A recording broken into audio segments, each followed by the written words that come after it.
President Donald Trump said he wouldn't benefit financially from the Republican tax legislation on Capitol Hill. In fact, he said he would get socked by it. "So right now, America's tax code is a total dysfunctional mess," Trump said in a speech in St.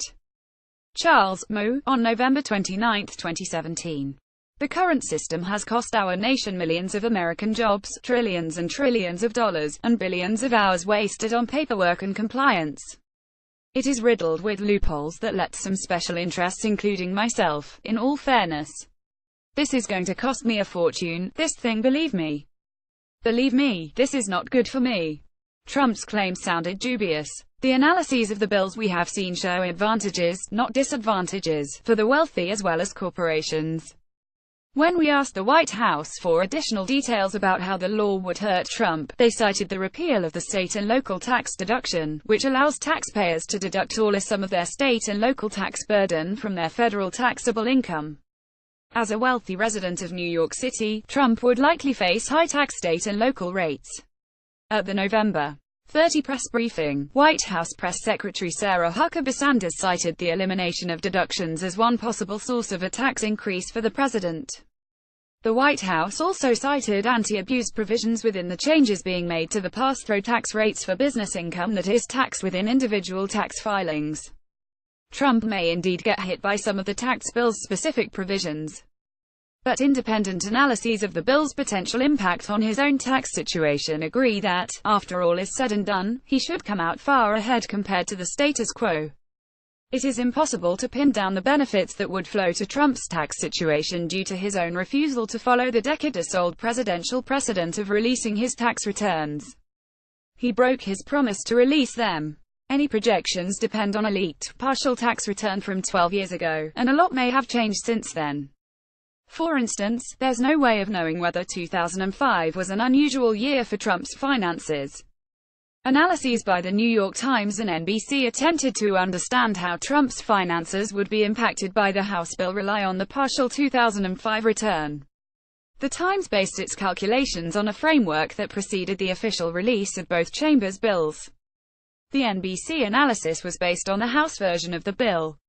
The framework is different than the House bill in its details, but they share many common elements. The elimination of the alternative minimum tax and a lowering of the pass-through tax rate for certain types of business income minus tax increases from eliminating many existing deductions would leave Trump $42 million better off, according to the New York Times analysis. The alternative minimum tax requires that taxpayers with many deductions pay at least a minimum amount of taxes.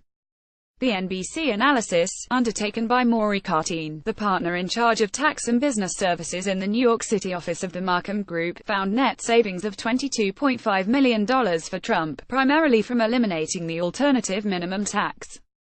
Trump's myriad ventures could enable him to benefit from several changes. The House version would allow pass-through business income to be taxed at 25%, rather than the current maximum of 39.6%. The Senate bill would use a different mechanism for such income that is less advantageous. Trump's 2005 return showed more than $109 million in income from businesses that would potentially benefit from a tax break on pass-through income. So, at the very least, two independent estimates came up with immediate savings in the low tens of millions of dollars. Even if the actual savings for Trump end up being a small fraction of that amount, that would be more money than most Americans make in a year, and more than some make in a lifetime. Meanwhile, this doesn't include the potentially massive benefits Trump could see from changes to the estate tax, albeit savings that would take longer to materialize. The estate tax comes into play when someone dies and their estate is large enough to qualify for the tax. Due to generous exemptions, the tax generally hits wealthy taxpayers. The House bill would end the estate tax after 2024. The Senate bill would keep it, instead doubling the current exemption for individuals to $11 million. The approach that prevails in the final version of the bill is unknown for now. Both the Times and NBC estimated that the House version of the estate tax could save Trump more than $1.1 billion. Neither analysis looked specifically at the Senate's version. That approach would likely provide Trump with some savings, but on a much smaller scale.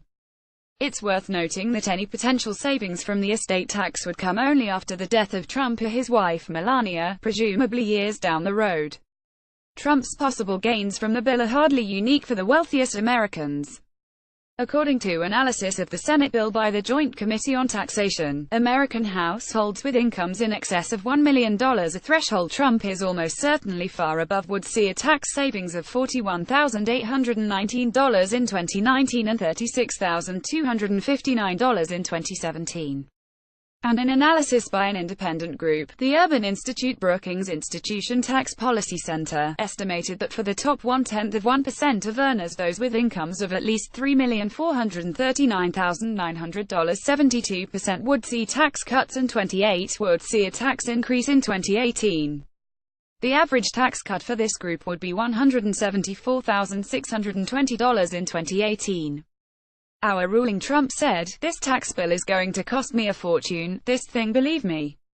Believe me, this is not good for me." While there is uncertainty about the exact scale of Trump's potential gains, both because of the lack of a final version of the bill and because of big gaps in the public knowledge about his personal finances, either of the GOP bills would almost certainly give Trump a big windfall.